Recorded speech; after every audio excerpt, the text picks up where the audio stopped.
Hi everyone, this is TJ from Avid, and in this video we're going to be checking out MBOX Studio from the perspective of a guitarist.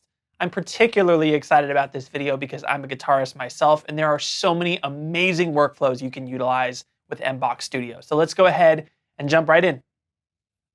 Like most audio interfaces, there are instrument inputs on the front panel of the MBOX Studio. This allows you to plug in an electric guitar or bass without the need of a direct box. But what is unique to MBOX Studio is the added benefit of variable Z on these inputs. This makes it easy to dial in the perfect feel and tone for whatever situation is at hand. This could be anything from connecting into a stomp box at the front of your effects chain, a tube amp simulation input, or even direct into a console like the Beatles and Prince have done. These settings can also be utilized when using the interface's effects loops and reamping functions. Speaking of effects loops, MBOX Studio has two analog effect sends and returns on the rear of the interface. These can be used to connect line-level effects such as delay, reverbs, and multi-effect units. Or the sends can be set to high Z for connecting with stomp box pedals. Let's connect the boost overdrive pedal to effects loop 1. On the back of the interface, connect one end of an instrument cable to the effects sends 1 jack under effects loops. Connect the other end of this cable to the pedal's input. Now connect one end of another instrument cable to the output of the pedal. Then connect the other end of this cable to line in 7 under effects returns on the back of the interface. To switch on the high Z settings for connecting to the pedal input, let's check out the MBOX Control app. In the software, select the effects send 1 hardware output channel and click on the high Z indicator. We now have our pedal connected and ready to be accessed from the interface. For setting up to record through Pro Tools, we're going to need to do a couple of things. First, in the MBOX Control software, select the effects send 1 hardware output channel like we have now, and adjust the mic line instrument channel fader in the hardware input section to set the level going to the pedal. Remember that you can always option click or alt click if you use a Windows machine on the fader to set it to the default setting. You can adjust the level depending on what sound you're after. The last thing I'm going to do is change my impedance for my guitar coming into MBOX Studio to something like 230K. That's what an overdrive pedal really craves. Now let's go over to Pro Tools. We've created a mono track and set its input to effects return 7. This is going to allow us to hear and record the input with the pedal in its path.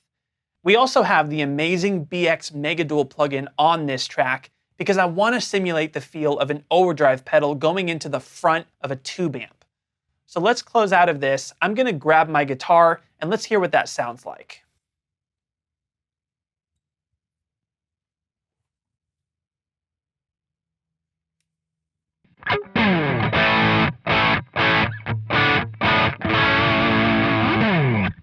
Perfect. We're showing this with the guitar as an example, but remember, you can use these loops for any type of input, from drum loops all the way to vocals. On the front panel of the MBOX Studio, there's also a 1/4-inch output for sending to a guitar amplifier. This output is always set to a high Z output and has a ground lift that can be switched on from the MBOX Control software.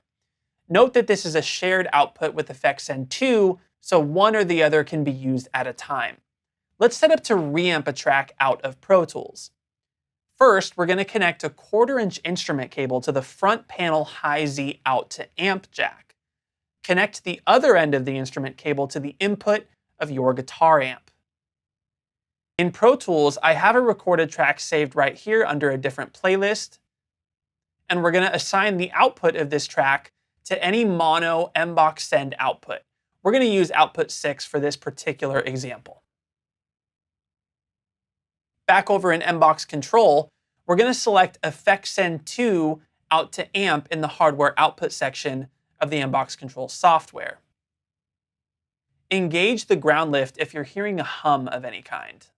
Now, from the software input section, adjust the channel 6 fader to send the audio from the Pro Tools track to the connected guitar amp.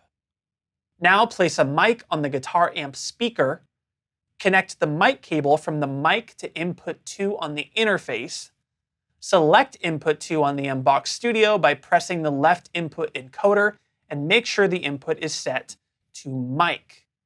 Create a new audio track in Pro Tools and set its input to mic instrument line 2. Put the track into record or input, and now you can adjust the mic input level from the interface's input encoder. First, I'm going to bypass this BX Megadual plugin so we get the raw guitar sound, and let's hear what it sounds like running through the amp.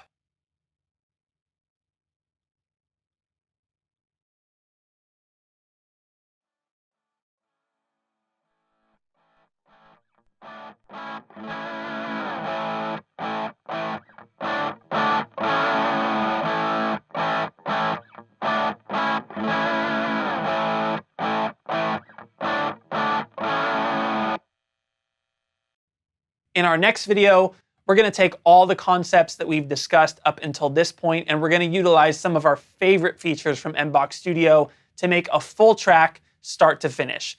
Make sure to join us for that one, as it's going to be a lot of fun. And as always, thanks for hanging out with us. We will see you next time.